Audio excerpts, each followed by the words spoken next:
नववर्ष 2024 की मंगल शुभकामनाएं। भगवान भोलेनाथ की कृपा से आपका आने वाला वर्ष अत्यंत सुखमय हो। हर प्रकार की सुख समृद्धि और सफलता की प्राप्ति आपको इस वर्ष में हो, ऐसी मंगल कामना करती हूँ। इस बार जो वर्ष का प्रारंभ हो रहा है सोमवार से हो रहा है, जो कि अत्यंत श्रेष्ठ होगा, क्योंकि सोमवार का दिन आप सभी जानते हैं भगवान शिव को समर्पित होता है। और ऐसे में साल का पहला दिन जब सोमवार से प्रारंभ हो रहा है तो निश्चित ही आने वाला वर्ष भगवान शिव की कृपा से सुखमय ही होगा। तो आज की वीडियो में मैं आपसे बात करने वाली हूँ कि साल 2024 के पहले दिन आपको कौन सा कार्य जरूर करना है, कौन सा कार्य भूल से भी नहीं करना है। इसके अलावा एक बहुत ही अचूक और सरल उपाय आपसे शेयर करने वाली हूँ, जो अगर आप कल के दिन करते हैं तो विश्वास कीजिए आने वाला वर्ष आपका अत्यंत ही सुखमय होगा। कोई विशेष मनोकामना हो आपकी तो मनोकामना करते हुए कर सकते हैं, और हाँ, अगर आपकी कोई भी मनोकामना ना हो तब भी आप कल के दिन इस उपाय को जरूर कर लीजिएगा। इससे आने वाला वर्ष तो सुखमय होगा ही, परिवार की सुरक्षा होगी, हर प्रकार की संपदा सुख समृद्धि की प्राप्ति होगी। कोई भी विशेष मनोकामना हो, जैसे मैंने आपसे कहा संतान प्राप्ति की हो, धन प्राप्ति की हो, विवाह की हो, या फिर पूरे वर्ष सुरक्षित रहे हम, इसके लिए इस उपाय को करना अत्यंत श्रेष्ठ होगा। बात करते हैं सबसे पहले कि कौन सा कार्य आपको कल के दिन जरूर करना है। तो देखिए, वैसे तो साल का पहला दिन है, बहुत से लोग छुट्टियों पर होंगे, बहुत से लोग कहीं घूमने गए होंगे, व्यस्त होंगे, लेकिन इसी व्यस्तता में आपको ये सभी कार्य भी करने हैं, इन बातों का ध्यान भी रखना है। कल पहला दिन है तो मंदिर जरूर जाना है। सोमवार का दिन है, प्रयास कीजिए भगवान शिव के मंदिर जाएं। अगर शिव का मंदिर नहीं है आपके घर के आसपास तो जो भी मंदिर आपके घर के आसपास है उसी मंदिर में चले जाइए, भगवान शिव का ध्यान कर लीजिए। जो भी वहाँ के मुख्य देवता है उनकी पूजा कर लीजिए। और हाँ, अगर मंदिर नहीं जा पाते हैं तो भी परेशान होने की आवश्यकता नहीं है। अपने घर में भी, घर में जो मंदिर है वहीं पर विधि विधान से पूजा कर लीजिए। तो सुबह का प्रारंभ आपको पूजा के साथ करना है, जो भी आपके इष्ट देवता है उनकी आराधना के साथ करना है। और हाँ, इससे पहले आपको ध्यान रखना है, साल का पहला दिन है तो प्रयास कीजिए कि सुबह सूर्योदय से पहले उठें और उगते हुए सूर्य के दर्शन कीजिए। अब जैसे कि कई लोगों के प्रश्न होंगे कि हमारे घर से तो सूर्यदेव दिखाई ही नहीं दे रहे हैं, क्योंकि अभी सर्दियां भी हैं तो सूर्यदेव निकलते भी देर से हैं। कोई बात नहीं, सुबह सूर्योदय काल के समय अपने घर की छत पर या खुले स्थान पर कहीं पर भी खड़े होकर भगवान सूर्यदेव का ध्यान कर लीजिए। 1 जनवरी 2024 को सूर्योदय काल का समय रहेगा सुबह 7:12 पर। इसी समय मतलब इससे पहले आप स्नान कर लीजिए और इसके बाद इस समय में भगवान सूर्यदेव का ध्यान करके और एक तांबे के पात्र में थोड़ा सा जल, थोड़ा गंगा जल डालकर इसमें रोली, अक्षत और पुष्प डालकर भगवान सूर्यदेव का ध्यान करके और जल अर्पित कीजिए। अर्घ्य देना सूर्यदेव को ये अत्यंत आवश्यक है। साल का पहला दिन है, जीवन में सफलता चाहते हैं, डिप्रेशन से मुक्ति चाहते हैं, तनाव से मुक्ति चाहते हैं, अपने जीवन में मान सम्मान चाहते हैं, किसी भी प्रकार की ऊंचाइयों को, सफलता की ऊंचाइयों को छूना चाहते हैं, विश्वास कीजिए भगवान सूर्यदेव की पूजा आपके लिए अत्यंत आवश्यक है। तो साल के पहले दिन आपको भगवान सूर्यदेव को जल जरूर देना है, इस बात का आपको ध्यान रखना है। प्रयास कीजिए प्रतिदिन आप सूर्यदेव को जल दे पाए, नहीं तो पहले दिन तो जरूर आपको भगवान सूर्यदेव को जल देना है। घर के मंदिर में या फिर कहीं भी आसपास मंदिर हो तो वहां जाकर भगवान शिव की पूजा करना है। ये 2 कार्य हो गए। अब घर की रसोई में महिलाओं को ध्यान रखना है, मीठा जरूर बने। सबसे पहले जो आप रसोई में जाते हैं, स्नान करने के बाद ही रसोई में जाएंगे, उसके बाद सबसे पहले कुछ मीठा बना लीजिए, वो भगवान को भोग लगा दीजिए अपने घर के मंदिर में, और इसके बाद ही आपको जो भी बनाना है बना सकते हैं। तो बिल्कुल शुद्धता के साथ भोग बनाकर भगवान को भोग लगाने के बाद ही रसोई में बाकी कोई भी चीज आप बनाइए। तो इस चीज का आपको ध्यान रखना है। ये तीसरा कार्य हो गया। अब चौथा कार्य ये होगा कि जो भी आप भगवान को भोग लगा रहे हैं, परिवार के सभी सदस्यों को प्रसाद के स्वरूप में सबसे पहले यही खिलाइए। उसके बाद आप जो भी खाना चाहते हैं खा सकते हैं। तो मतलब साल की जो शुरुआत हो शुभता के साथ हो। प्रसाद खाकर भगवान का आशीर्वाद लेकर अगर आप दिन की शुरुआत करते हैं, साल की शुरुआत करते हैं, तो विश्वास कीजिए आने वाला वर्ष निश्चित ही सुखमय होता है, क्योंकि भगवान का आशीर्वाद मिल जाता है, जिससे कि विचार शुद्ध होते हैं और जीवन में जो आप निर्णय लेते हैं सही साबित होते हैं और फिर आपके कार्य में आपको सफलता मिलती है। तो ये कार्य जरूर कर लीजिए। इसके बाद से परिवार में जो भी बड़े बुजुर्ग हो, माता पिता हो या फिर गुरुजन हो, उनका आशीर्वाद लीजिए। चरण स्पर्श करके आशीर्वाद लेते हैं तो अत्यंत ही श्रेष्ठ होगा। मान लीजिए कि कहीं दूर रहते हैं ये सब लोग, तो आप क्या करेंगे, सबसे पहले जो आप फोन करते हैं अपने परिवार के किसी बड़े बुजुर्ग को कीजिए और फिर उनसे आशीर्वाद लेने के बाद ही अपने दिन की शुरुआत कीजिए। छठा और सबसे जरूरी काम, पूरे दिन सकारात्मक रहिए। किसी भी प्रकार से मन में कोई भी नकारात्मक विचार ना आए, इस बात का आपको ध्यान रखना है। किसी की भी निंदा चुगली आपको नहीं करना है। कौन क्या कर रहा है, कौन क्या नहीं कर रहा है, किसी के बारे में भी गलत विचार मन में ना आए और ना ही किसी के बारे में आप गलत सोचें। इस बात का ध्यान आपको पूरे दिन रखना है। वैसे तो ये नियम अगर आप पूरे वर्ष धारण कर लेते हैं कि किसी के भी बारे में आप निंदा चुगली ना करें, तो आपका वर्ष, आपका साल, आपका जीवन सब कुछ श्रेष्ठ हो जाता है। क्योंकि जो 10 महापाप बताए गए हैं सनातन धर्म में, उसमें जो चौथा महापाप है वो दूसरों की निंदा, दूसरों की चुगली करना है। तो अगर आप ये महापाप नहीं कर पाते हैं तो बहुत सारी बुराइयों से बच जाते हैं और जीवन में बहुत सारे कार्य आपके अपने आप ही बढ़ने लग जाते हैं बिना किसी और उपाय के। तो अगर ऐसा संभव हो, मतलब जितना हो सके आपसे, इस वर्ष आप ये संकल्प ले लीजिए कि पूरे वर्ष में किसी के भी बारे में गलत विचार नहीं लाएंगे, किसी की भी बुराई नहीं करेंगे, किसी की भी निंदा नहीं करेंगे। अगर आप इतना कर लेते हैं तो विश्वास कीजिए, इस वर्ष के पहले दिन आप नोट करके रखिए अपने जीवन की स्थिति और फिर आने वाले 31 दिसंबर को एक बार अपनी स्थिति को देखिए और विचार कीजिए कि क्या ये साल आपका पिछले साल से बेहतर नहीं रहा। बिल्कुल रहेगा। तो नियम से इस बात का ध्यान रखना है, पूरे वर्ष किसी की निंदा ना करें। अगर आप पूरे वर्ष ध्यान नहीं भी देते हैं तो पहले दिन तो आप जरूर प्रयास कीजिए कि किसी के भी बारे में गलत विचार नहीं करेंगे। पूरे दिन प्रसन्न रहेंगे, सकारात्मक रहेंगे, इस बात का आपको ध्यान रखना है। परिवार में, घर में किसी भी प्रकार से कलह क्लेश ना हो, इस बात का आपको ध्यान रखना है। अगर पहले से किसी से भी कोई मनमुटाव हो भी तो आज के दिन आपको उन सभी बातों को भूलना चाहिए। साल 2024 की शुरुआत किसी से भी रंजिश लेकर ना करें, मन में किसी के लिए किसी भी प्रकार का वैर भाव लेकर ना करें, कोई गांठ अपने मन में ना रखें।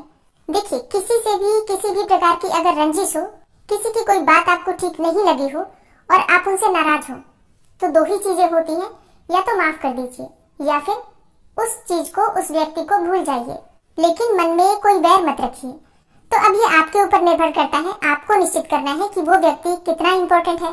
क्या आप उसे माफ कर सकते हैं या फिर उसे भूल सकते हैं?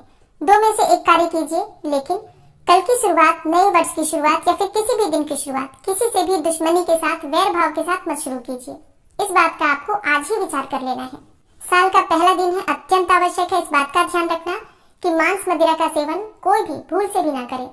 तो इन सभी बातों का आपको ध्यान कल के दिन जरूर रखना है। इसके साथ ही एक विशेष उपाय भी कल आपको करना चाहिए, जिससे कि आने वाला वर्ष आपका सुखमय बीते। पिछला साल चाहे जैसा भी बीता हो, आने वाला साल अच्छा हो, इसके लिए हमें विशेष रूप से भगवान शिव की आराधना करनी चाहिए।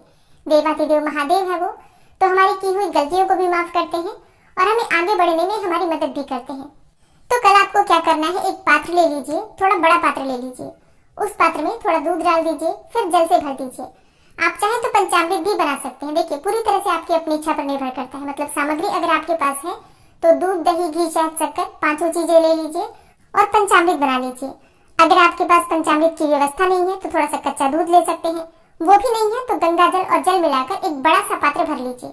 बड़ा सा पात्र कितना, मतलब पात्र इतना बड़ा होना चाहिए, जल का पात्र इतना बड़ा होना चाहिए कि उस जल के पात्र से आप भगवान शिव का अभिषेक कम से कम 5 या 7 मिनट तक बिना धार टूटे एक ही धार में कर पाए।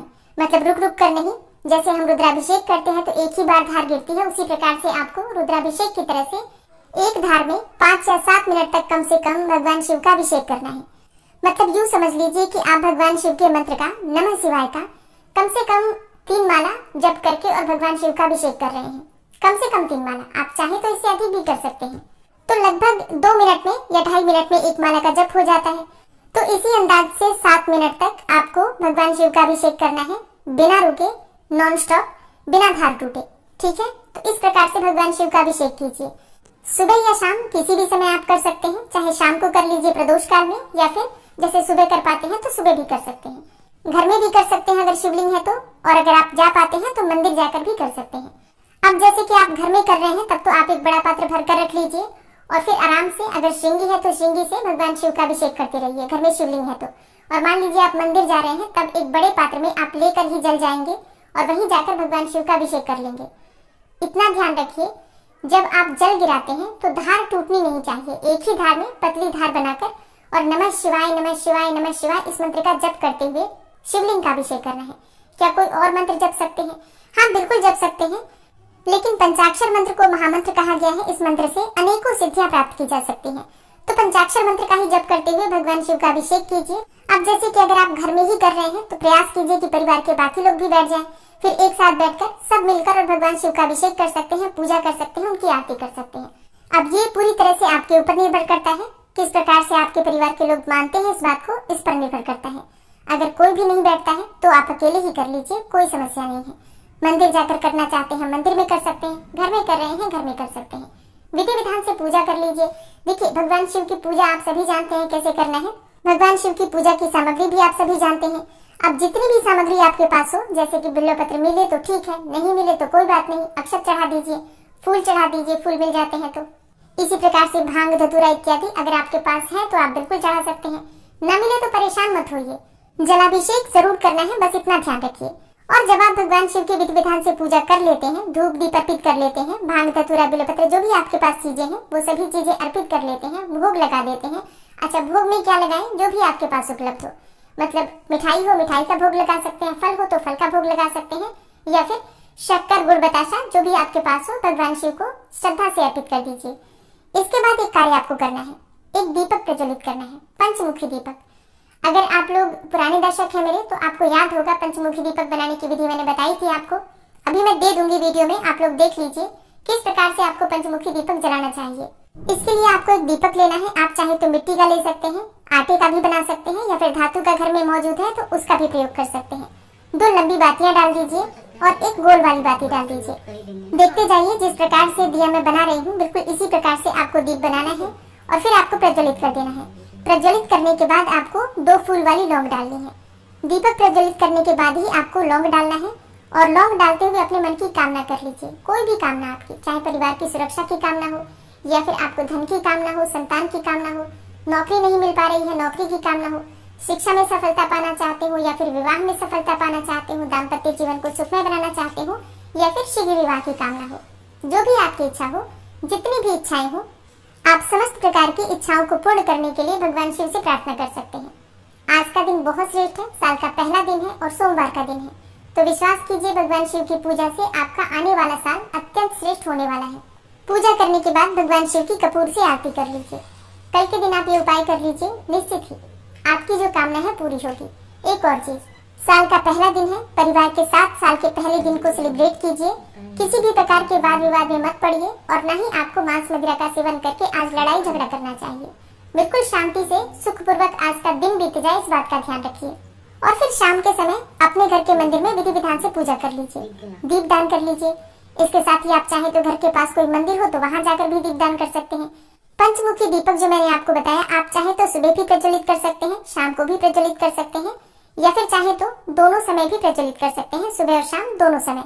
कल सोमवार है, आप चाहे तो घर में खीर बना सकते हैं शाम के समय और भगवान को भोग लगा सकते हैं, माँ लक्ष्मी को भोग लगा सकते हैं, माँ लक्ष्मी के मंत्रों का जप कर सकते हैं। कल पहला दिन है तो प्रयास कीजिए कि श्री सूक्त का पाठ आप स्वयं से कर पाएं, 16 पाठ या फिर 1 पाठ या फिर 3 पाठ, ये पूरी तरह से आपके समय पर निर्भर करता है। और अगर आप श्री सूक्त का पाठ नहीं भी कर पाते हैं तो किसी भी मंत्र का जप कर सकते हैं, जैसे कि ओम श्रीम श्री नमः या फिर जय माँ लक्ष्मी। इस प्रकार से शाम के समय घर के मंदिर में दीप जलाकर और माँ का ध्यान करके उनका आवाहन करके पूजा कर लीजिए, क्योंकि सबसे जरूरी जो चीज है वो है धन। धन के बिना तो कोई कार्य हो ही नहीं सकता, इसलिए माँ लक्ष्मी की आराधना अत्यंत आवश्यक है, प्रत्येक दिन आवश्यक है, हर रोज। तो प्रयास कीजिए कि शाम की जो पूजा होती है उसमें माँ लक्ष्मी के मंत्रों का जप शामिल कर लीजिए, अगर आप अब तक नहीं कर पाते हैं तो। और साल के पहले दिन नकारात्मक ऊर्जा को दूर करने के लिए अत्यंत आवश्यक है कि घर में गूगल की धुनी दी जाए। गाय के कंडे को प्रज्वलित करके उसी के ऊपर थोड़ा सा गूगल रख दीजिए या फिर लोबान रख दीजिए। अगर ये चीजें ना हो तो आप कपूर और लौंग जलाकर भी घर में धुनी दे सकते हैं, धुआं दे सकते हैं। इससे किसी भी प्रकार की नकारात्मक ऊर्जा जो आपके घर में है वो दूर होती है, नजर से बचाव हो जाता है, किसी की भी नजर नहीं लगती है, किसी के किए कराए का प्रभाव खत्म हो जाता है। तो शाम को अपने घर में या तो गूगल की धुनी देनी चाहिए या फिर कपूर और लौंग जलाकर पूरे घर में घुमाना चाहिए। ये आपको प्रतिदिन करना चाहिए। अगर आप रोज नहीं भी कर पाते हैं तो कुछ विशेष दिन है उन दिनों पर तो जरूर कर लीजिए। इसके साथ ही सुंदरकांड का पाठ या हनुमान चालीसा का पाठ प्रयास कीजिए कि आप स्वयं से ही कर लीजिए। अगर आप स्वयं नहीं भी कर पाते हैं तो मोबाइल पर चलाकर भी सुन सकते हैं।